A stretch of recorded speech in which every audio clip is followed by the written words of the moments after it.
Gray took home the Miss Universe crown on December 16 in Bangkok, and I'm sure she brought the crown here in New York. She's definitely a woman of very many interests. While in Manila, she works closely with a group named Young Focus, an education-based NGO that provides free education and school scholarships for children in Tondo, one of the poorest neighborhoods in the capital city. Additionally, Catriona is an advocate for HIV/AIDS education, prevention, and awareness after losing a close friend to the disease. She supports organizations such as Love Yourself Philippines, an organization that offers free testing, education, and treatment to those living with HIV/AIDS.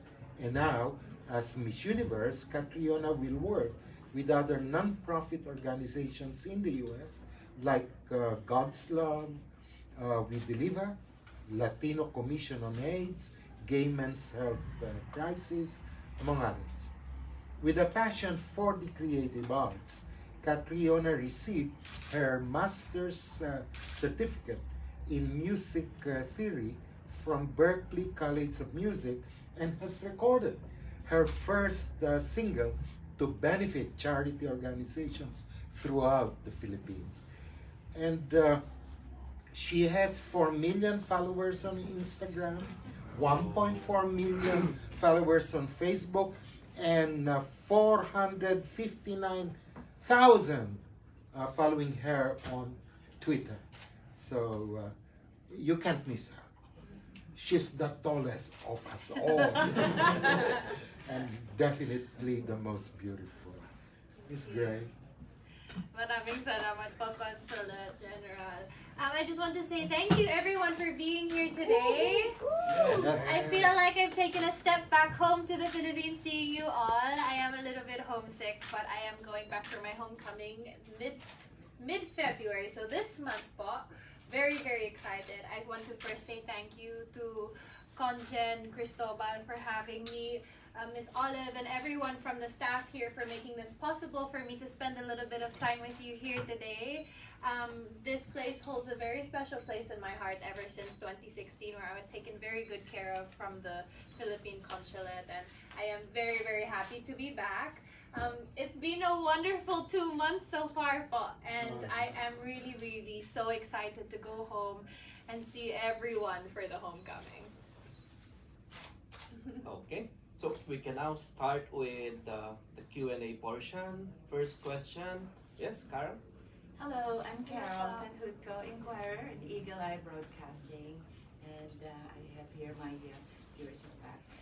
Now, Miss Pia Wurzbach was in exactly the same seat as you were last time. And from what we gathered, you know, at the making of a Miss Universe, it's all about the tenacity, wanting to be that person. And I heard the same thing from you, even as a Miss World when you were here 2016. Now, for young girls, step back when you were 5 years old and you were thinking about Miss Universe, when you were Miss Little Philippines. What exactly does it take? What type of preparation does it take to become the Miss Universe that you are today? And we understand this is like from way back. Well, preparation in general happened about May 2017 in preparing for Binibining Pilipinas for the 2018 class. It was a very individualized approach that was catered to me that I trained for, and I can say that Pia would have had a very different training approach. So to any young girls watching, it really is about finding a team that will really support you and cater to building you up, whether it be in your skill in walking and speaking and whatever it is you need. You need to surround yourself with good people that will give you that support system, that sense of family, because going through a pageant isn't easy. It really requires you to have people around you that really lift you up constantly, and I am very blessed that I had that, and I can say that that was a very big part in what allowed me to get the Miss Universe crown. And who would you credit some of them? Oh, I have a very big team. Carlos Buendia Jr. for my pasarela and performance aspect. for my glam, Jelly Eugenio, May Francisco, Brent Sales for hair, for Q&A, Nicole Cordobez and Carlos Buendia Jr., and also Jojo Braga is Justine Aleman, Jolo Luarca, all of my team of stylists. It's a big team. It takes a village to make a beauty queen. Next question. Yes. Yeah, hi, Lindy from Film.net. Hi, Lindy. Hi, I know you're fresh from the Super Bowl, your first red Yes. carpet event in the Yes. NFL honors. Could you share that experience with us? It was wonderful. You know what? It was my first taste of American sports, let alone the Super Bowl, which is a huge deal here in the States. It was my first time learning about American football, but what a way to do it. I actually was very surprised going into the NFL honors and seeing that they not only focused on the players' achievements, but how they contributed back to their community. So I came out of that event feeling very inspired, and I did pick up a little bit of wisdom there too. So it was a very special evening. Thank you. Yes. Hi, Ricky Riliera, Daily Mirror. Hello, Sir Rick. As Miss Universe, what is your typical day in New York? Oh, it really depends. But now I'm going into New York Fashion Week. So it can consist of fittings, of shows, going to events, meetings, yeah, or even packing to go to somewhere new. It really does depend. And being a Miss Universe, you do have to be flexible and be on your feet 24/7. Yes. Hello, Catriona. Hello. In 2016. Name, please. Name. Oh, and, my name is Sunny from the Filipino Express. Hi, Sunny. Oh, in 2016, you competed in the Miss World pageant, and then you started a charity called Paraiso, the Bright Beginnings Project. Yes. When you go back to the Philippines in mid-February, are you going to visit the slums of Conda? Yes. I will be doing a variety of charity visits and of course to Young Focus in Tondo, Manila. I'm really looking forward to it. The Paraiso Bright Beginnings project actually reached its fruition in 2017 where that building was open for the students. So it's been open ever since. Thank you. Yes. Next. Yes. Hi, I'm Cheryl Reyes from Jeepney Channel. Hi, Cheryl. I'm so glad that you mentioned Tondo because I was born and raised in Tondo, Manila. That's And wonderful. all my friends got so kilig when you mentioned Tondo in Miss Universe. So my question is just a message for little girls growing up in such a stigmatized society like Tondo, Manila. What is your message for them if they want to, better their lives and It's really just tell people or tell your parents what your dreams are, because if you find that they will support you, that is such a big thing. I really believe that you have that support group, and if not, you will find it along the way of people that will believe in you, because that's really important. Not only believing in yourself, but finding people who also believe in you. And I myself would do my work so that I will further emphasize that and give children in that area the opportunity to dream. Because I really feel that it's as simple as that. It's as simple as believing in our kids, giving them that chance that they can either choose to take it or choose not to, but at least they had the choice. Thank you. Makilala TV. Hi, congratulations, Catriona. We are all so proud of you. So my name is Rochelle Ocampo. I am a producer and co-host of Makilala TV, the first Film TV talk show in the New York metro area. And I'm also a public health professional. So I am a board member of Roots of Health, or also known as Ugat ng Kalusugan. You stopped by there, I'm pretty sure, pretty recently in Palawan. They are the only reproductive health organization there over the 8 years. So as you know, HIV cases in the Philippines have increased by 19.9% since 2016. And according to the DOH, 2/3 of Palawan's new HIV cases are located in the Puerto Princesa area. So thank you again for choosing HIV awareness as one of your top priorities to tackle during your reign. So my question is, what is one specific thing that you will do to help move the needle in raising awareness about the importance of screening and testing for HIV in the Philippines? Yeah. Thank you for your question. It's really been a personal link that drew me to this cause.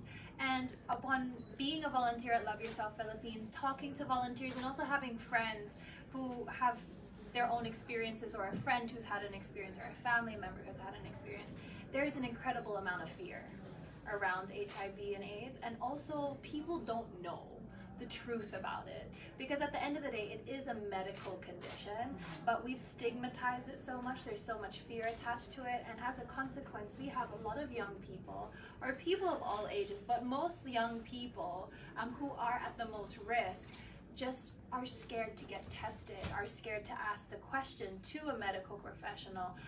How can I protect myself? What should I look out for? What do I do if this would happen? You know, and because of that fear, lots of people aren't getting tested. So as a Miss Universe, that's the one thing that I want to address, showing that getting tested for HIV is like, we should treat it as if we're going to get our blood health checked up, or getting, you know, our regular checkup, our regular physical. It should be seen in that light, not in something that should be feared, because people's lives, people that are so young as 15, are getting their lives defined by HIV. And it shouldn't be that way. It doesn't have to be that way, and I just want them to know that. Thank you. Thank you. Next. Hi, Ms. Catriona. I'm Hello. Janica from Unity. How do you plan on pushing your advocacy as a Miss Universe now, and would it be a worldwide platform? It definitely would be around the topic of education, because education not only lends itself to education in the sense of giving free education to places like Tondo, Manila. Education also means about educating people and bringing awareness to subjects like HIV/AIDS. So being a Miss Universe, I'm not just focusing on the Philippines any longer. I really do want to expand my reach, whether that means working with different organizations around the world, but even learning from them. Maybe a certain country, like here in the States, has applied a certain program in regards to HIV, for example, that I could learn from and perhaps suggest back at home in the Philippines. You know, I want to have that role as a Miss Universe, and I'm sure this year I will definitely have the opportunity to do so. Thank you. Thank you. Next. Joanne Soriano, Eagle Broadcasting. Hi, How Jen. do you want to be remembered during your reign, and how will you know that you were successful? I want to be remembered as a Miss Universe who really had advocacy at her core, because that's really who I've been for the last 3 years. I'm more than happy to do the events and the photo shoots and the glamorous side, but I want to be remembered for the work that I did for the charities, because that for me, as a human being, not as a title holder, is fulfilling. That's what makes me go to bed at night and feel like I've done something worthwhile. And if I can be successful in raising a certain amount of money or impacting a certain group of people in such a way, then I'll look back on my year and say that I did a good job. Don? Hey Kat, Don. Hi, Don. So weeks into your reign as the Miss Universe, what's the biggest thing you've learned about the duties and responsibilities of Miss Universe? And are we going to see your trademark lava walk during the New York Fashion Week? Well, definitely over the last few weeks, I've learned that I just have to be constantly on my toes. Because we're told one day, okay, next week we're going here, we're taking a plane here, we have this event, you have this. And as a Miss Universe, you just have to adapt to every certain situation and try and be your best, full energy, and try to also work my cause in there somewhere. And also I've just learned to take control of my free time to really think and plan and what I can execute throughout the year. And as for my lava walk in Fashion Week, I will be attending. I won't be walking, but you'll probably see it at homecoming. Yeah. It's good. LP? I'm LP of the Filipino Reporter. Hi, LP. Where do you see yourself in 5 years? Ooh, I would love to have my own business, but with a livelihood program. I've really just had this love develop for our Filipino textiles, and as I'm wearing some today, I really fallen in love with our fabrics and our symbolism and like my ear cuff and stuff. So I would love to have a business that reflects that would also give back to the communities that would make those fabrics. I would love to be able to have a career in music, perhaps my own album that I've toured, or be able to perform and have people sing back to me my own song. That would be fantastic. Yeah. One more? One more? Hi. Hello. You were known during the competition to promote Filipino designers and, as you mentioned, Filipino fabrics. Why was that so important to you, and who are you wearing right now? It's so important to me because as a Miss Philippines, yes, I wear the sash, but if I were to remove the sash, I wanted to look like a Miss Philippines. And I feel like a lot of people don't realize that we had that to offer in our fashion, because we have an amazing Filipino designers. Our textiles are unique to us and nowhere else in the world. And I felt like if I could just share that in a way, I know it doesn't encapsulate the whole of our culture, but it is a small aspect that I feel like especially my age group would really sit up and pay attention in that fashion industry. And it made me so proud, especially in my national costume, that even fellow Filipinos were messaging me saying, Kat, I never knew about Mindanao and Binalak, or I never knew about Baybayin, and you know, just different aspects of our culture, of our traditions that I was able to share in that way. And for fellow Filipinos to sit up and be like, I'm rediscovering my own culture, that made me so proud. That's why it was so important to me. Thank you. Boy. Hi, Boyet from JMA. Hello! Considering the Philippines is the powerhouse of beauty queens now, I'm just curious about the training. Because I saw this documentary in Venezuela. They are starting the training like as younger as 10 years old, while in the Philippines, you just train for like not even a year. Yes. So what's the secret for this training? I can't say that it's really the training that makes the girl, because you work with what you have, and I really feel like the girl is a big part of that.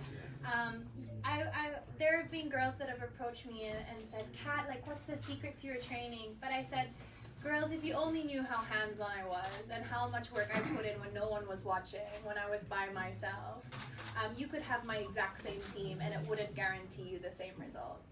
So I really feel like it originates from the girl. You have to have that drive for whatever reason you find it. For me, it was to fulfill a purpose through my advocacy. For another girl, it might be something else, but it's that drive, and I'm sure Pia will agree with this, that gets you through those times when you are tested, when you are faced with a challenge that might make you feel like giving up. It's that drive that will push you forward. And you could have the best training in the world, but if you don't have that drive, you'll never make it to that stage.